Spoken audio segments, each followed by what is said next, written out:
You're listening to Living Full Out with Nancy Solari.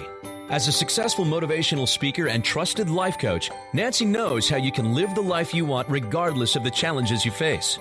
Although she's legally blind, Nancy's mission is to inspire others to overcome obstacles and live life full out. Call in at 800-333-0001 to ask Nancy for advice on topics such as relationships, finances, business, health, and more. Just call 800-333-0001. Once again, that's 800-333-0001. And now, here's Nancy. Hello, everyone. Welcome to the Living Full Out Show. I am Nancy Solari, excited to be here with you today.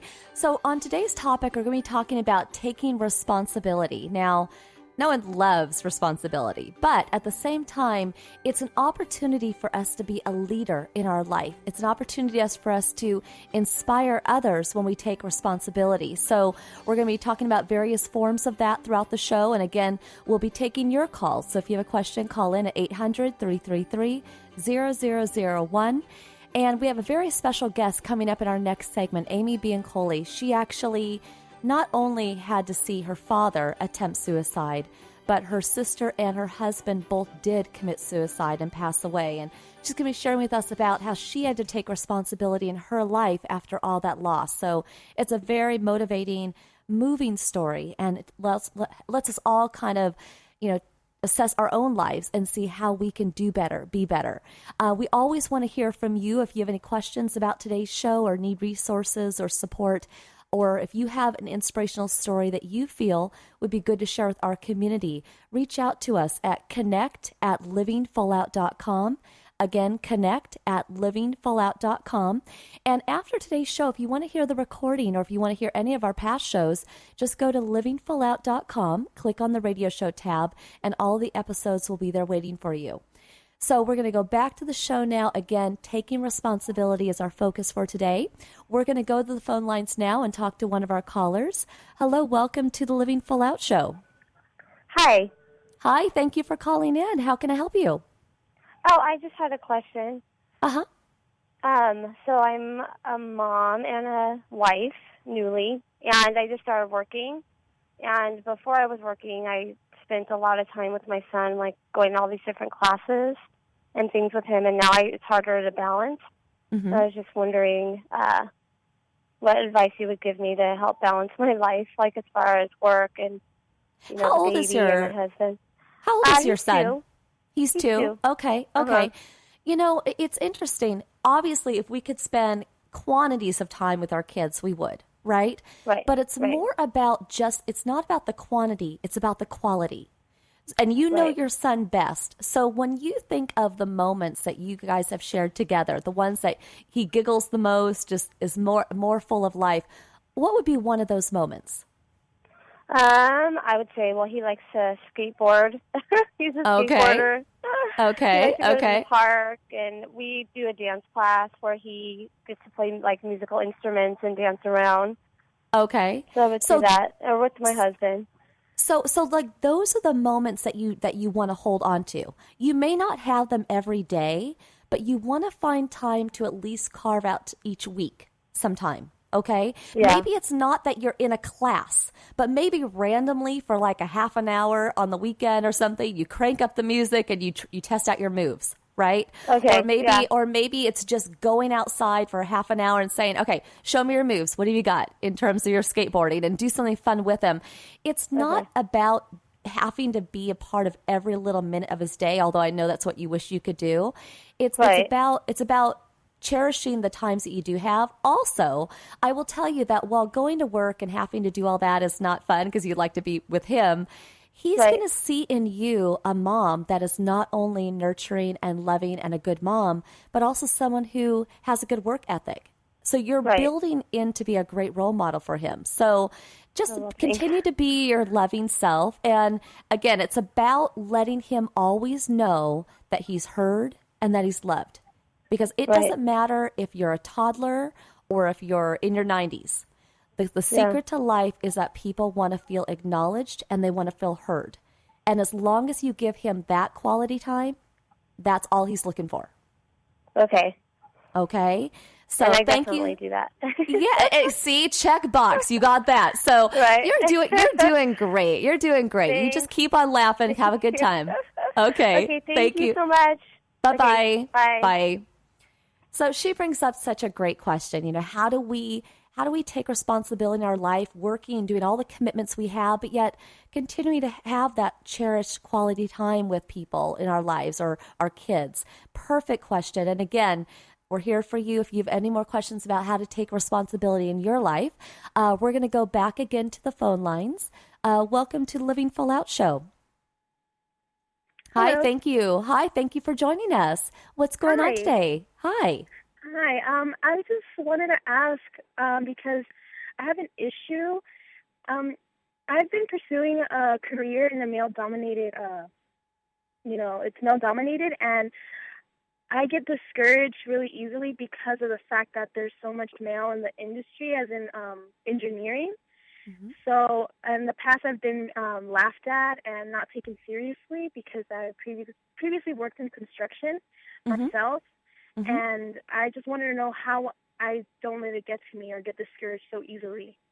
Great question. And you know what? What would you say makes you so good at what you do? And what do you do for a living? What do you do?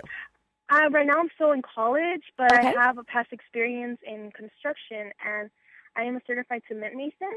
So Okay. I actually really enjoy doing the work, and I wanted to go into more depth and explore my options in the field. So I actually really enjoy it, and that's why I chose to pursue it. But it's really intimidating for me, and sometimes I get discouraged. So what? But what do you think? What do you think? What is your biggest talent at what you do? At what you're learning? What do you think makes you so good? Why would you be so successful at it? What trait? Because I'm very I don't know. I can say I'm very skillful in I guess building things, planning them. So I am very talented with my hands in building, and I'm very good with my hands, basically. Okay. And so in terms of your skills, you're good at building things, you're good with your hands. Obviously you have passion for what you do, right? Yes. So much so that you're calling in today. And also, it sounds like you're good with people. I mean, you and I are having a delightful conversation. I'm sure when you meet people, you build rapport pretty easily. You seem friendly, right? Yes. Yeah. Those are all qualities that a future employer are looking for in someone like you. And I would personally look at the fact that you're a female in a male-dominated industry. I would look at that like a superpower, right? It makes you different. See, in life, you want to go the road less traveled. That's where the diamonds are. That's where, the opportunities are. If you're just in with the masses, like if you were another man in your class of 35, all those guys have to compete to have themselves stand out. You're a female. You've got the skills. You've got the passion. You've got the personality. And so you have to always remember all those winning traits, all those great attributes that you have, the skills, the passion, in addition to your superpower of being a woman in a male-dominated industry, and always remind yourself every day how special those qualities are. Now, you can pull me out of your mind every day, and I'll tell you that over and over again, secretly in your ear, how special you are, but you have to feel that. You have to remember that. Okay? Yeah. It's really easy to go into the world, especially the business world out there, and get beat up with rejections and no's and deadlines and pressures. But you always have to remember what makes you special, what makes you unique. Okay? Yeah, Personally, I think you're going to be awesome. I think that this time when you're being teased, this time when you're being challenged, it's character building. This is the time when you get that tough skin, but you power through, and you will be exactly where you want to be in your career in a few years from now. Okay? Okay. Thank you. All right. Thank you so much for calling in. Thank you. Take care. Bye-bye. Thank you. So taking responsibility obviously comes in different forms. That caller had a great question as well in terms of, how can she build the confidence in herself? How can she maintain that confidence to live her dream and achieve her goals? And that's really what taking responsibility is about. It's about recognizing, what do I want in my life, and really going after that. That's a large part of what it means to live full out. So when we come back in our next segment, we are going to be having our special guest today, Amy Bowen-Coley, talking about her ride, her journey with having experienced suicide with 3 different family members. It's very touching, so make sure you stay with us. Again, this is the Living Full Out Show. I am Nancy Solari, and we'll be coming right back with Amy.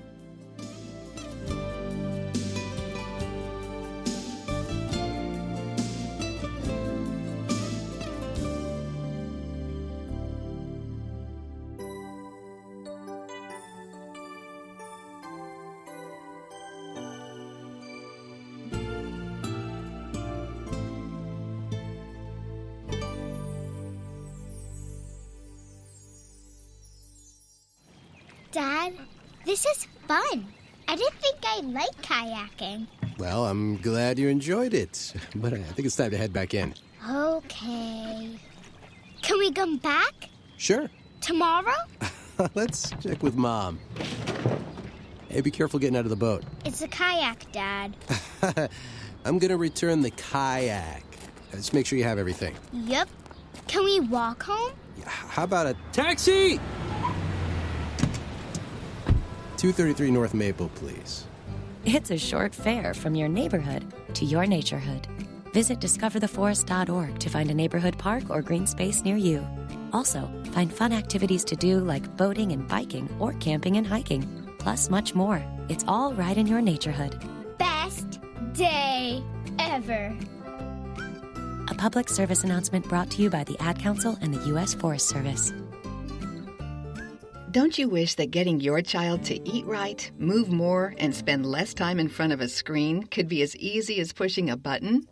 It might not be that simple, but you do have more power than you know. And you can maximize that power with proven strategies, tips, and tools from the National Institutes of Health's We Can, or Ways to Enhance Children's Activity and Nutrition program. We Can offers all kinds of resources, including fun recipes and activities the family can do together to show you the way to live a healthier lifestyle. We're not saying it's easy. We are saying that it can be done.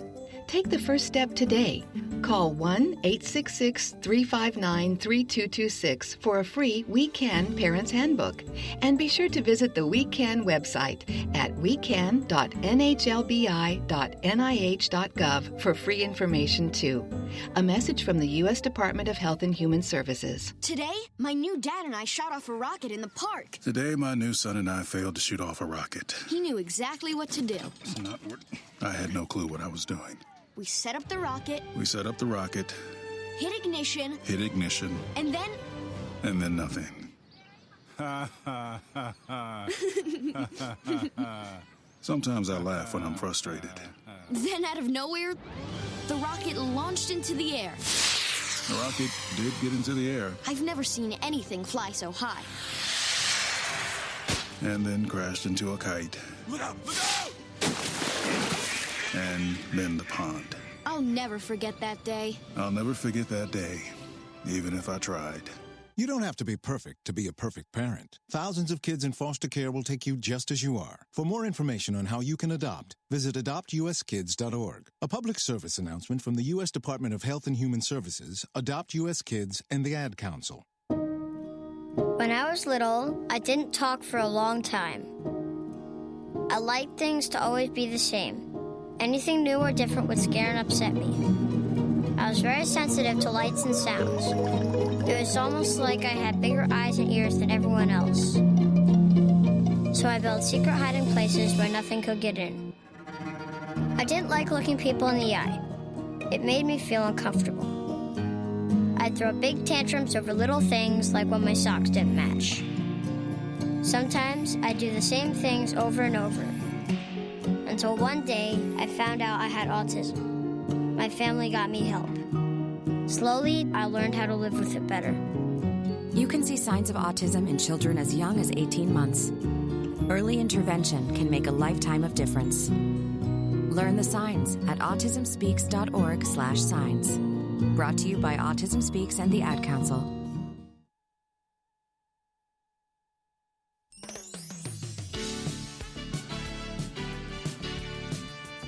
You're listening to Living Full Out with Nancy Solari. A professional motivational speaker, Nancy can help you overcome obstacles and start living full out.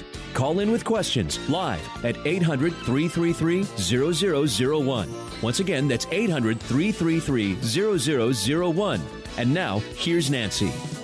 Welcome back to the Living Full Out Show. I am Nancy Solari, and today we're talking about taking responsibility in our life. And that can come again in so many different forms. Sometimes it's when life gives us those curveballs and we're thrown into the unknown, the unexpected, having to kind of claw our way back to finding stability, finding peace, and finding what we can recognize and feel comfortable with. And I share that part with you because that's where our inspirational guest today, Amy Boncoli, found herself. She had to experience her father attempting suicide. She had to go through years of her sister's attempts, and then she finally did commit suicide. And then her husband committed suicide. And we've all felt loss in different forms, but when you feel lost that many times, how do you claw yourself back to feeling stable? How do you find your sense of home, your sense of focus into the future? So I'd like to welcome our guest, Amy, to the show. Hello, welcome, Amy. Hello, Nancy. Hi. Boy, I tell you, when I think of you, I think of the word strength, because I don't know any other word that can possibly be there when you've experienced the loss and the heartbreak and the grief that you have over the years. And so I want to acknowledge that first and foremost, that, you know, you are like such a strong woman in my eyes, honestly. I get accused of being strong occasionally. I love accused. Allegedly, I'm a strong. Yeah.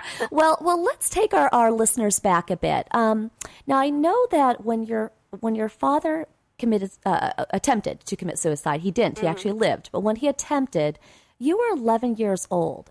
And I remember when I was 11, I was just playing with my Barbies, and you know, you're a kid. You're just trying to enjoy life. But what was that like for you? Did you understand the complexity of what was going on? I don't think I did. My mother was, I think, probably the most honest and direct person I've ever known, and she made a point of laying it all out for me and my sister Lucy, who was 3 years older. And I think Lucy understood everything much better than I did. I slowly, it filtered through, and I slowly understood what had happened, but it's too much even for most adults to process, at least quickly, and it certainly was too much for me to process. But on some level, I knew what had happened. Enough, I'd been given the facts, and eventually, as I processed it, it became bigger and bigger, more and more important to me, and became, as you might expect, a huge episode, a chapter in my life that I can only imagine. I can only imagine. What did your mom say to you during that time to give you comfort? Yeah, she came to me and my sister, and she said, I'll never forget it, she was very direct. She said, "It's not your fault." She said, "Your father loves you. He didn't do this because of anything you did. It's not your fault." And I am grateful to her for saying that, because that has carried me through everything else since. And, you know, I didn't really understand what had happened, and I'm not even sure I understood why she was saying this to me, but it echoes still. I can still remember her face as she looked at me and said this, "It's not your fault." Well, you know, I don't want everyone listening today, you know, who's an adult who has a child and who's going through something. Those are very powerful words, you know. And I remember, Amy, when my parents got divorced, it wasn't as if my dad had passed away, but it was a loss. And I never got those words. Not that I loomed thinking it was my fault, the divorce, but I can imagine those being very freeing words to know that it wasn't your fault. And absolutely. Mm-hmm. Absolutely. And, you know, children internalize things, and every single one of us feels as though we're the center of the universe, and I think we're all likely to take the blame for the terrible things that happen to us. But for a child especially, I think it's very easy to absorb and to say, okay, it's something I did. And I thank God that I had a mother who had the wits about her to actually say that aloud, and had the wisdom to know that she had to say that aloud, you know. Now your dad didn't just have his attempt, but he actually went into a psych ward. And again, that's charting you into unfamiliar territory. Now you're visiting your dad in a hospital. What was that like? Yeah, it was strange. Well, when I first visited him in the hospital, he was in a coma. He spent 9 days in a coma. And that was another thing, really a favor that my mother did us. It was another wise move she made, bringing me and my sister in to see my dad, because she thought he might die and she didn't want him to just disappear. She wanted us to see him. Mm. And then when I saw him again, awake, he had started a 6-month stay at the Institute of Living in Hartford. So yeah, he spent quite a lot of time at a psych hospital, and that was certainly unfamiliar territory to me. It was not something that I was aware had happened to any of my friends. I mean, it certainly wasn't something that anybody really talked about in that day and age. Mm-hmm. And it was quite a leafy campus. It's a very pretty little place. And I imagine. I was going to say, I imagine that at that time being kind of taboo to talk about. Like, were you not able to talk about it outside your family unit? Well, you know, it wasn't so much that I wasn't allowed to. It certainly, the message I got from my mother was that this was something that could and should be discussed, but I think the world at large wasn't really ready to listen. I remember something that happened at school once when I was just standing there with a couple kids and a teacher, and the kid made some kind of snarky remark saying, her dad's in a mental hospital. And of course, I remember that. It was painful to be teased about it, but I also remember the teacher's response, which was to just immediately shush him. And she was like, shh, shh, shh. I mean, she didn't come out and say whatever the kid's name was. Oh, Bobby, that's mean. You know, apologize. She just shushed. She put a stop to the conversation. And the message that I got was, whoa, we don't talk about this. It's not allowed. And, you know, that's strange. And that's interesting because, you know, that can affect the way as you move into adulthood. You know, what can I say? What should I say? How do I talk about suicide? Yeah. And that's going to be part of this journey that you and I are going to talk about, because obviously your sister and your husband. We have just, you know, a brief bit here before we have to go to a commercial break, but I know that your sister had attempted suicide, and then she actually did fulfill committing suicide. When we come back, I want to share with our audience about that, because each of them, I'm sure, were isolated times in your memories, obviously, and how you took that news. So if you will stay with us, then when we come back, we'll go into your sister's story, okay? So everybody, we are talking with Amy Biancoli, and she's sharing with us the intimate details of seeing her family, 3 different members, attempt suicide, commit suicide, and just the pain of that. So, but yet her story is inspiring and uplifting. So stay with us. Again, this is the Living Full Out Show, and I am Nancy Solari, and today we're talking about taking responsibility. So we'll be coming right back.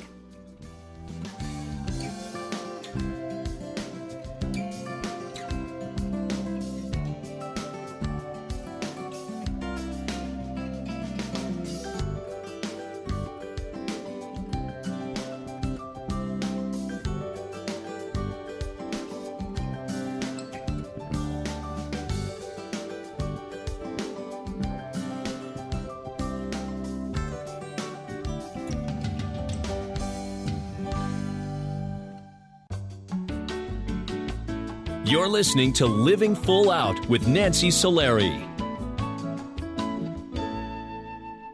There are many sounds in your day-to-day life. There are sounds that wake you up. Sounds that make you smile. Sounds that energize you.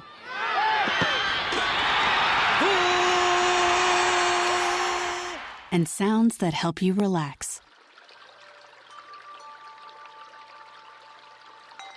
But there are some sounds that can alert you to danger and can help save lives. Wireless emergency alerts, now on many mobile devices, use a unique sound and vibration to bring you information about severe weather events, Amber Alerts, or other emergencies in your area.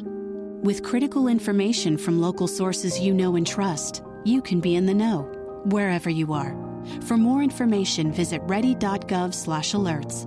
Brought to you by FEMA and the Ad Council. Keyboard Cat, Hamilton the Pug, and Toast Meets World. These are some of the internet's most beloved pets. With millions of YouTube views, shares, Instagram likes, followers, and fans across the globe. But what do all these amazing pets have in common? Their stories started in a shelter. Start your story. Adopt a dog or cat today. Visit theshelterpetproject.org to find a shelter or adoptable pets near you. Training that pet to play the keyboard? Well, that's entirely up to you. Visit theshelterpetproject.org and hear more about Hamilton the Pug, Toast, and Keyboard Cat's amazing adoption stories.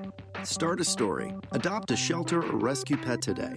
Your perfect pet is just a click away at theshelterpetproject.org. A public service announcement brought to you by Maddie's Fund, the Humane Society of the United States, and the Ad Council. As an 18-year-old, I let my mistakes kind of take over my life.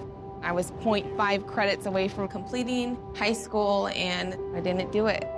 10 years later, at age 28, Jackie finished her high school diploma. When I found out that I was pregnant, I know that I had to do something for myself if I wanted to make her a better person and provide a better life for her. My family never stopped pushing for me to be better because they knew what I could become and who I could become as a person. My support team is amazing. The educational director, my sister, and even my 7-year-old daughter has just been more than the support that I could ask for. I've been given an opportunity, and I'm just thankful for it. No one gets a diploma alone. If you're thinking of finishing your high school diploma, you have help. Find free adult education classes near you at finishyourdiploma.org. That's finishyourdiploma.org. Brought to you by the Dollar General Literacy Foundation and the Ad Council. What if I could tell you that a full-blown wildfire was going to occur tomorrow, right where you live? Tell you exactly which neighborhoods it would engulf and how fast it would do it. The first thing you would do is talk with your loved ones and make a plan today. It's true, I can't tell you a wildfire will strike tomorrow, but shouldn't you make a plan anyway? Go to ready.gov/communicate and make your emergency plan today. Don't wait. Communicate. Brought to you by FEMA and the Ad Council.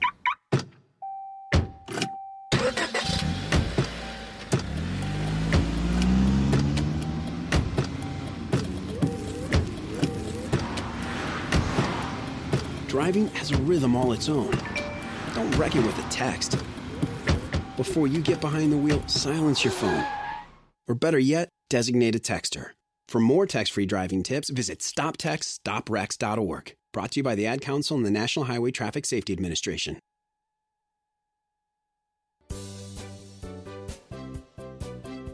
You're listening to Living Full Out with Nancy Solari. As a trusted life coach, Nancy will help you overcome setbacks and embrace all life has to offer. Call in with questions live at 800-333-0001. Once again, that's 800-333-0001. And now, here's Nancy. Thank you for joining us today. This is the Living Full Out radio show, and we're in an interview right now with Amy Biancoli. We're talking about today's topic is taking responsibility in our life, but Amy's story is one where she experienced 3 different family members attempting and then committing suicide, and it's just amazing, Amy, just, again, the strength that you have to get through all of that loss. So I want to welcome you again to the show. Hi, Nancy. Hi. Thanks for having me. Of course. It's, suicide is not easy to talk about. And I know we talked about in the last segment how sometimes it's a hush-hush conversation, but it is important to shine the spotlight on it, because if we can spot somebody who may be feeling depressed or slipping into that dark place where they're considering it, we want to be of support to them the best way they can. And we'll talk about this a little later in the segment, but your outlook on suicide is different than most. But let's go to your sister's attempt and suicide. What age were you, and how old was she at the time? When she made her first attempt, I was in my late 20s. She was around 30. And she had been sick for a very long time with she had a neurological condition, temporal lobe epilepsy, that was exacerbated by all sorts of psychological fallout, let's say. She had struggled with suicidality, depression. It was just a spectrum of all sorts of issues. And she had tried for a very, very, very long time. She was a brilliant woman, beautiful, such an extraordinary human being, and pianist, Harvard graduate.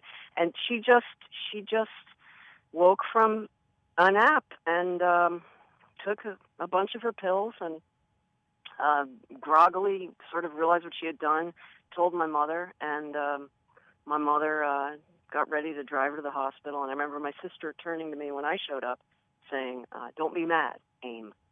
And I said, "I'm not," and I wasn't, because I didn't blame her for her suffering, and I knew how hard she tried to overcome it and to stay alive. So that was about a year and a half before she actually did take her life. And when she did take her life, did she do it the same way?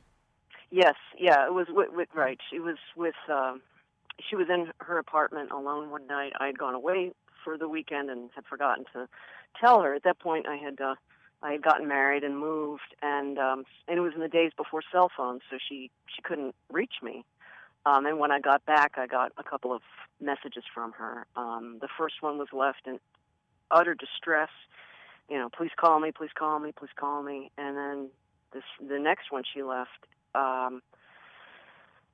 must have been a little while after. She said, "Hi, Aim, it's me again. Don't worry about me. Just call me back whenever. Just don't worry." And I realized that she actually left that second message for my sake after she had decided to take her own life. And that was shattering because she was, in addition to being my sister, she was also one of the best, most delightful people I'd ever known. And her name was Lucy, and we want to think of Lucy today and everybody who has lost a Lucy in their life. Now it's interesting. You were now married at this time when your sister had died, had passed away, and but then your husband, he too had his own crossroad with depression, and again he also attempted and unfortunately did achieve killing himself. Can you share with us about that? Yeah, sure. It was much later. It was about 19 years later, I think, about pushing 20 years after my sister's suicide, when my husband he hit an episode. It was very different. It was a completely different narrative of depression and suicide because, unlike my sister, he hadn't suffered with this kind of struggle ever. He was this, I often say, he was the sanest person I'd ever known, and then he wasn't. He just stopped sleeping. He became anxious. He became depressed, and it turned into the cycle of insomnia, depression, and continuing anxiety that just spun out of control over 6 months. And he was altered. He was utterly altered by his pain. And he didn't make a previous attempt. He jumped off of a roof of a parking garage a mile from my home one morning, and I had been really worried about him.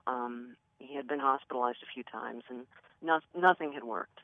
And it was startling because he was so altered by his pain. And once again, I didn't blame him.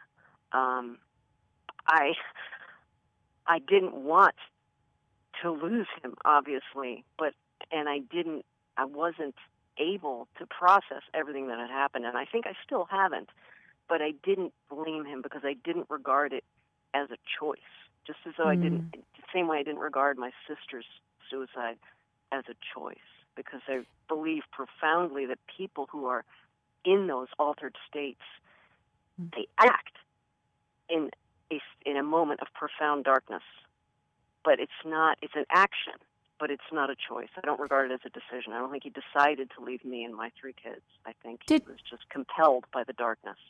Did your sister or your husband leave a note of any kind? No, they never left any notes. No.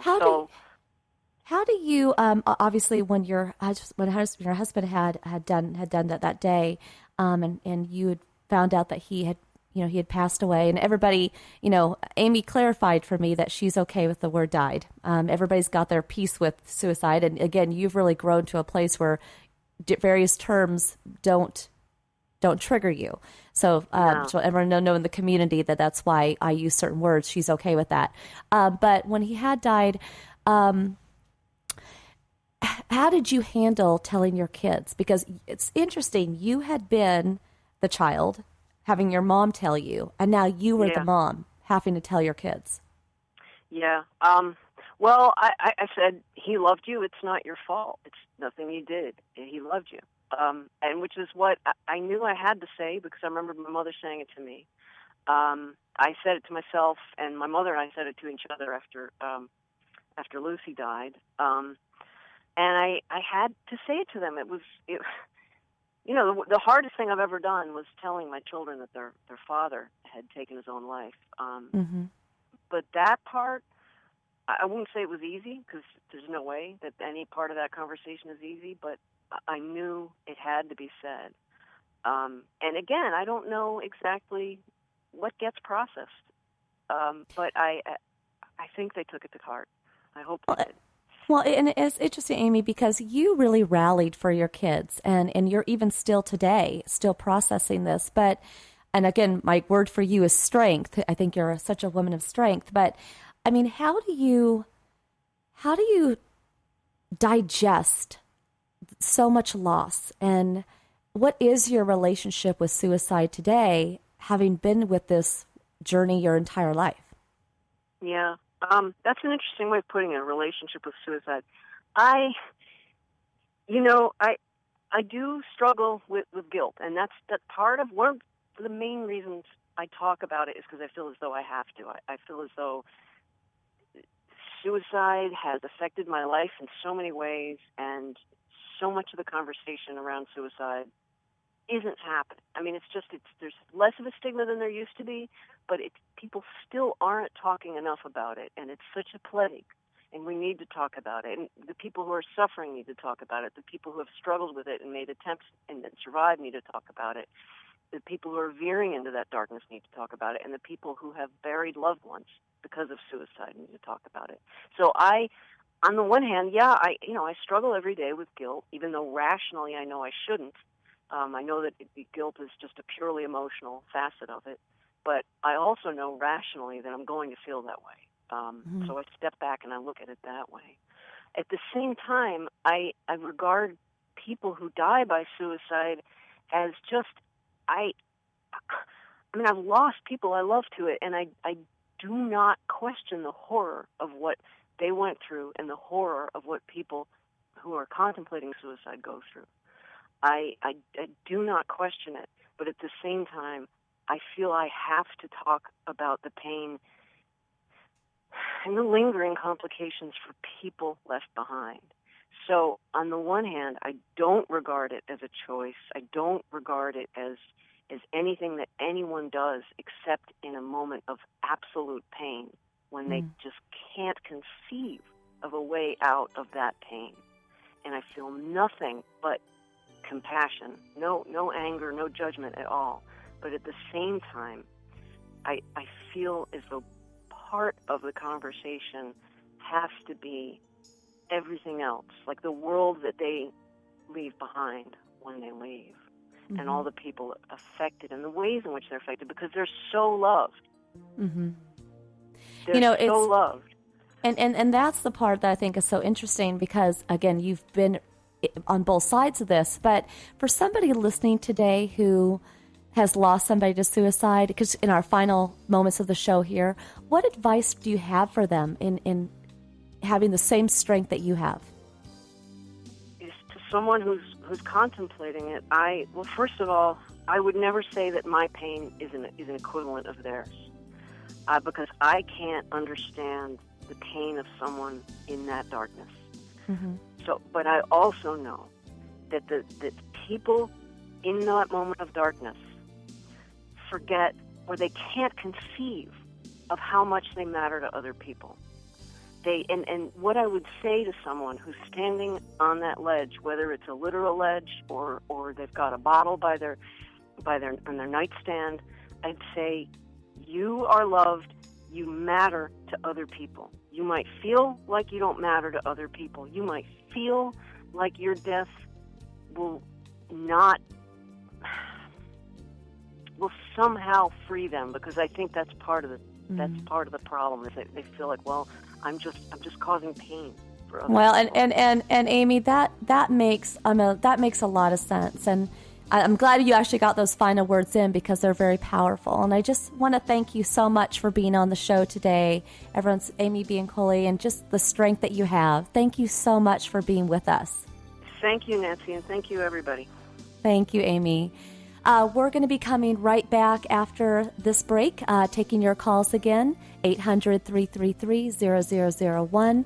This is the Living Full Out Show. I'm Nancy Solari. We'll be back.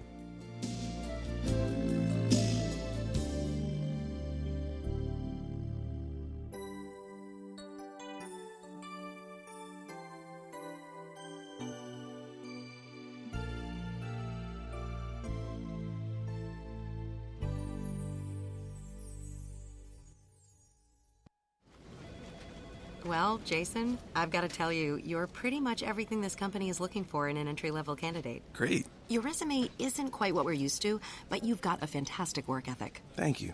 And I'm impressed by how you carry yourself. So, should we talk about the job? What? The job? Oh, sorry. Yeah, I have no way of recruiting or even meeting you. This interview didn't happen. It may sound ridiculous, and that's because it kind of is. There's a huge pool of talent your company is missing out on. Meet the grads of life. Who are they? Talent worth knowing about. Young adults of unique determination and experience. An ideal fit for your company in an entry-level position, internship, or even mentorship. They might not have every qualification you typically look for, but they're exactly who your company needs. Man, we really could have used him. Don't miss out on a resource many innovative companies have already discovered. Go to gradsoflife.org to learn how to find, cultivate, and train this great pool of untapped talent. Brought to you by the Ad Council and gradsoflife.org. The following message is about Medicaid and CHIP, free or low-cost health coverage for kids and teens. Enrollment is open year-round. Hey, voice lady, give me the mic. Okay. Hey, DJ, let's switch up the music. That's better. So listen up, moms and dads out there. There are these programs called Medicaid and CHIP. They offer free or low-cost health coverage for kids. Things like doctor and dentist visits, prescriptions, and shots are covered. All the stuff that keeps kids like me healthy and in charge. So, as you can tell, a covered kid is a confident kid. And it means confident parents, too. To learn more about affordable health coverage for your family, visit healthcare.gov or call 1-877-KIDS-NOW. That's 1-877-543-7669. Yep, you could do something big for your family today because enrollment is open year-round. This has been a message from the U.S. Department of Health and Human Services. And Sophia. They're gonna jump out of trees. You can't stop them. They'll go down the slide head first. They'll make parachutes out of sheets. They'll balance on things that are impossible to balance on, like the back of a couch or a windowsill or a scooter seat. They'll run with sharp objects. They'll run into walls. They'll climb things that won't hold their weight. They'll put their fingers in places where they could get smashed. They'll drive their tricycles down steep hills. They'll bounce balls off their faces. They'll step on each other. They'll jump on each other. They'll invent whole new ways to put themselves in jeopardy. But one of the most dangerous things kids will do happens while they're sitting perfectly still. Kids who ride in a car without a booster seat are much more likely to suffer serious or fatal injury during a crash than kids in boosters. But amazingly, 80% of all kids who need them aren't in them. After a toddler seat and until they're 4'9", booster kids, and don't let them down. Go to boosterseat.gov to learn more about the importance of boosters. A message from the U.S. Department of Transportation and the Ad Council. Hey, Nick Cannon here. So we all know we've got a lot of talent in America. But unfortunately, there's something else we've got way too much of. Childhood hunger. 17 million kids struggle with it in this country.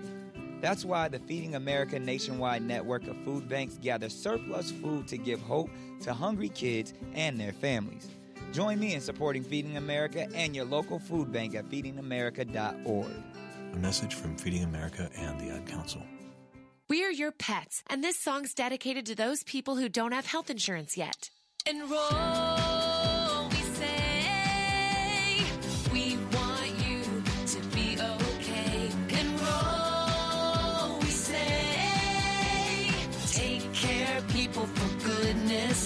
Health insurance is now affordable and covers prescriptions, hospitalizations, and preventive care.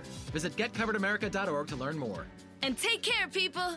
Brought to you by Get Covered America and the Ad Council. To take responsibility in your life is not easy, but if you consider the purpose that you have in your life, the difference that you can make in the lives of others, as well as the impact that it'll make in the journey of your own life, then taking responsibility becomes easier, and in some ways even something that we should look forward to. It's about being a leader in your life. It's about steering your life in the direction to live full out.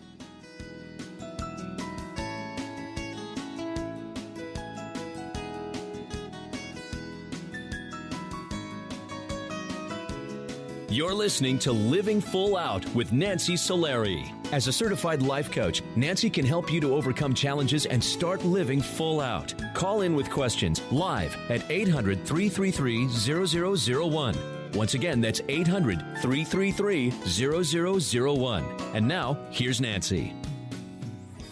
Well, thank you again for joining us. This is the Living Full Out Show. I'm Nancy Solari.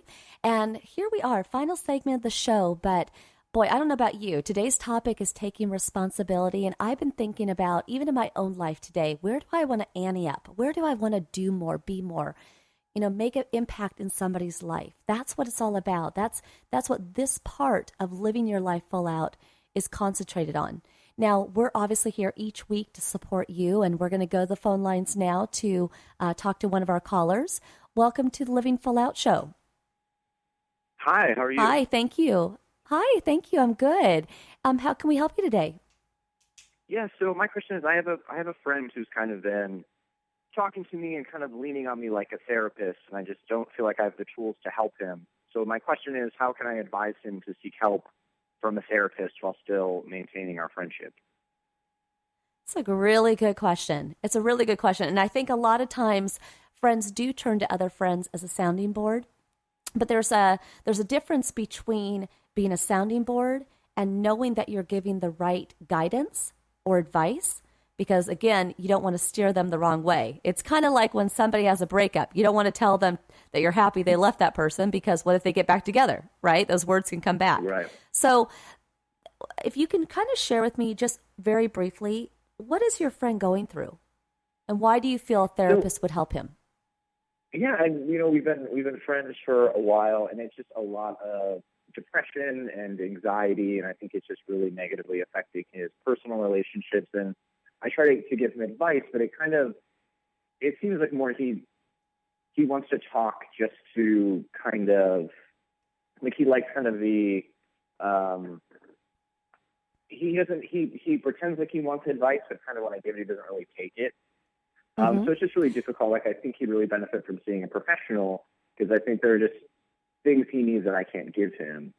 When you mention having him talk to such a professional, what is his attitude towards it? Is he like, yeah, that sounds good, but doesn't do anything, or is he kind of rejecting the idea? He kind of says, oh yeah, that would be a good idea, but then he kind of still uses me to, kind of as his sole confidant. So he'll entertain the idea, but then he never I've even offered to look up a therapist in our area, help him make the call, but at the end of the day, it seems like he's kind of content with not seeking help. But I feel like he has problems that I just can't help him with. Well, and so here's my thought. Okay, you have said, I will help you find someone. But when somebody is in the depths of depression, or if it's just taking all they have to function in the day, if even breathing is sometimes hard, if all they want to do is sleep, and it's good that he wants to talk. That's a positive sign for his progression in feeling better. But what I would personally do, and if this probably wouldn't take you too much time, but I would kind of find those resources for him at different levels. Okay. Obviously, you're not going to know if his health insurance has, options for him. You can't do that. But what you might do is you might find in your local area, maybe it's at school, maybe there's a free service in the community. I know sometimes there's community counseling centers that have even the cost of therapy on a sliding scale, where some are more hourly, that might be a little higher. So the thing is I would put together these options for him. I would also add in a couple hotlines Okay, maybe there's a hotline for depression. I would add one in for suicide, even though he's not there, but I would have one just in case. I would just give him all these options, and I would email it to him. And then at least you know that he has the resources, okay? Because sometimes people just don't have the energy, the creativity, or the space in their world to actually take the action to find those resources. So as a friend, you're kind of giving it to him. Okay. At the same time, what I would also do is do what you feel more comfortable, but you want to meet people where they are. If he's more of a talker and you think he can retain what you're saying, then tell him this. Otherwise, you might write him a letter. And you might write him a letter and tell him, I love you. I'm here for you. I hear you. Because again, people want to feel heard. That's the biggest thing. Maybe paraphrase some of the things he said to you, but then you want to say, because I'm so, I care for you so much, I really want you to get some additional help. And then bring up some positive things about him. I want you to laugh again. I miss that passion that you had for a such and such hobby. Give him like a few sentences of hope. Okay. And then I would send that to him. Okay. And it's not shutting him out, but it's allowing him to see this, that he's been heard, but this is why you feel like you can't help him. And also part of the things in which you want to see him get better. Okay. Yeah. And then every time he comes to you, rather than you having to say, no, I don't want to hear it, just say, I sent you the resources. Remember my letter. You can reference those. Does that make sense? No, it does. Thank you so much. That's really, really helpful. Well, I will be thinking of you all day today because I know that's a heavy place for you. It's heavy for your heart to take that on. So try to do that this weekend and set yourself free if you can, okay? Okay, thank you so much. Thank you. Thank you for calling in. So thank you to everybody listening today to the show. We'll be looking forward to you next week. Everyone here, our team, we got Mindy and we got Sam and Debbie and Rich. We're all here to motivate and assist you every week. And again, if you have questions about today's show, reach out to us at connect@livingfullout.com, or you can go to livingfullout.com, click on our radio show tab to hear today's show again or any of our episodes. Truly, taking responsibility is one thing that we all have the ability to do. And we have the ability to take action. It's just a matter of stepping out there today and doing it. Here's to you living full out. I will look forward to seeing you next week. Have a great day.